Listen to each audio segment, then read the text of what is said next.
Shrimad home remedies में आपका स्वागत है और हम आपको बताएंगे पौराणिक काल के 24 चर्चित शाप और उसके पीछे कहानी क्या थी। हिंदू पौराणिक ग्रंथों में अनेक श्रापों का वर्णन मिलता है। जहां तक हमारा ख्याल है, अगर श्राप और वरदान न होते तो शायद महाभारत और रामायण नहीं बन पाता। हर श्राप के पीछे कोई न कोई कहानी जरूर मिलती है। आज हम आपको हिंदू धर्म ग्रंथों में उल्लेखित 24 ऐसे ही प्रसिद्ध श्राप और उनके पीछे की कहानी बताएंगे। पहला, युधिष्ठिर का स्त्री जाति को श्राप। महाभारत के शांति पर्व के अनुसार युद्ध समाप्त होने के बाद जब कुंती ने युधिष्ठिर को बताया कि कर्ण तुम्हारा बड़ा भाई था, तो पांडवों को बहुत दुख हुआ। तब युधिष्ठिर ने विधि विधान पूर्वक कर्ण का भी अंतिम संस्कार किया। माता कुंती ने जब पांडु को कर्ण के जन्म का रहस्य बताया, तो शोक में आकर युधिष्ठिर ने संपूर्ण जाति को श्राप दिया कि आज से कोई भी स्त्री गुप्त बात छिपाकर नहीं रख सकेगी।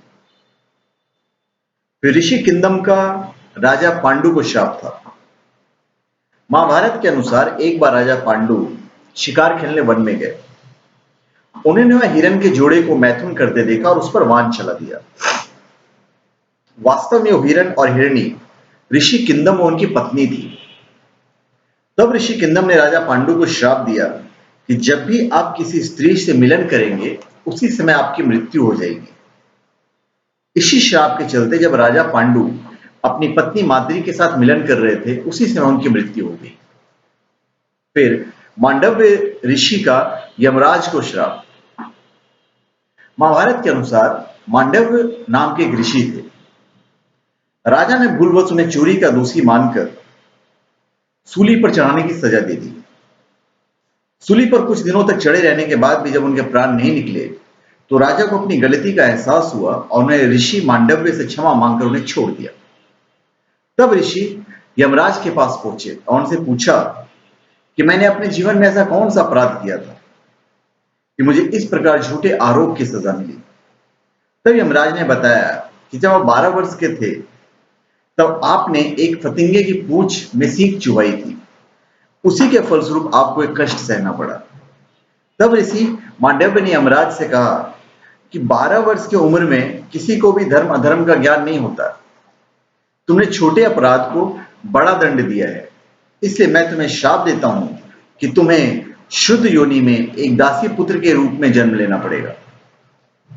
ऋषि मांडव्य के इसी श्राप के कारण यमराज ने महात्मा विदुर के रूप में जन्म लिया। फिर नंदी ने रावण को श्राप दिया था। वाल्मीकि रामायण के अनुसार एक बार रावण भगवान शंकर से मिलने कैलाश गया। वहां उसने नंदी जी को देखकर उसके स्वरूप की हंसी उड़ाई और उन्हें बंदर के समान मुख वाला कहा। तब नंदी जी ने रावण को श्राप दिया कि बंदरों के कारण ही तेरा सर्वनाश होगा। फिर कद्रु का अपने पुत्रों को श्राप दिया, कद्रु ऋषि ने। महाभारत के अनुसार ऋषि कश्यप की कद्रु व विनीता नाम की 2 पत्नियां थी। कद्रु सर्पों की माता थी, वह विनीता गरुड़ की। एक बार कद्रु व विनीता ने एक सफेद रंग का घोड़ा देखा और शर्त लगाई।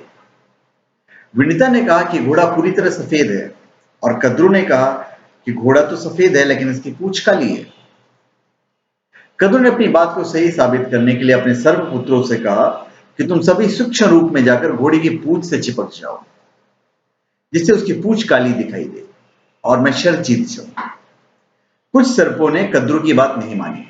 तब कद्रु ने अपने पुत्रों को श्राप दिया कि तुम सभी जन्मेजय के सर्प यज्ञ में भस्म हो जाओगे।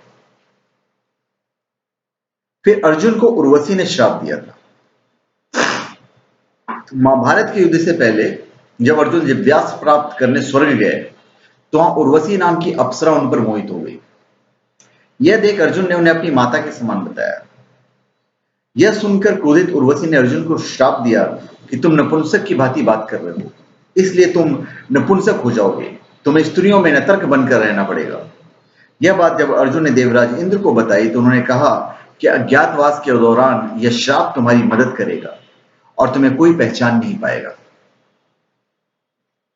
फिर तुलसी ने भगवान विष्णु को श्राप दिया था। शिव पुराण के अनुसार शंखचूड़ नाम का एक राक्षस था। उसकी पत्नी का नाम तुलसी था। तुलसी पतिव्रता थी, जिसके कारण देवता भी शंखचूड़ का वध करने में असमर्थ थे। देवताओं के उद्धार के लिए भगवान विष्णु ने शंखचूड़ का रूप लेकर तुलसी का सील भंग कर दिया। तब भगवान शंकर ने शंखचूड़ का वध कर दिया। यह बात जब तुलसी को पता चली तो उसने भगवान विष्णु को पत्थर हो जाने का श्राप दिया। इसी श्राप के कारण भगवान विष्णु की पूजा शालिग्राम शिला के रूप में की जाती है। ये हमने आपको 7 श्राप बताए। अब मैं आपको 8वां श्राप बताता हूं। श्रृंगी ऋषि का परीक्षित को श्राप मिला था। पांडवों के स्वर्गारोहण के बाद अभिमन्यु के पुत्र परीक्षित ने शासन किया। उसके राज्य में सभी सुखी और संपन्न थे।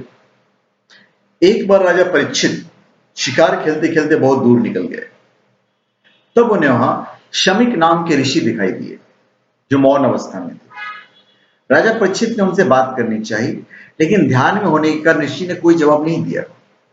यह देखकर परीक्षित बहुत क्रोधित हुए और उन्होंने एक मरा हुआ सांप उठाकर ऋषि के गले में डाल दिया। यह बात जब शमिक ऋषि के पुत्र श्रृंगी को पता चली तो उन्होंने श्राप दिया कि आज से 7 दिन बाद तक्षक नाग राजा परीक्षित को डस लेगा, जिससे उनकी मृत्यु हो जाएगी। फिर राजा अनरण्य ने रावण को श्राप दिया था। वाल्मीकि रामायण के अनुसार रघुवंश में एक परम प्रतापी राजा हुए थे, जिनका नाम अनरण्य था। जब रावण विश्व विजय करने निकला तो राजा अनरण्य से उनकी भयंकर युद्ध हुई। इस युद्ध में राजा अनरण्य की मृत्यु हो गई। मरने से पहले उन्होंने रावण को श्राप दिया कि मेरे ही वंश में उत्पन्न एक युवक तेरी मृत्यु का कारण बनेगा। इन्हीं के वंश में आगे जाकर भगवान श्री राम ने जन्म लिया और रावण का वध किया। फिर परशुराम ने कर्ण को श्राप दिया था।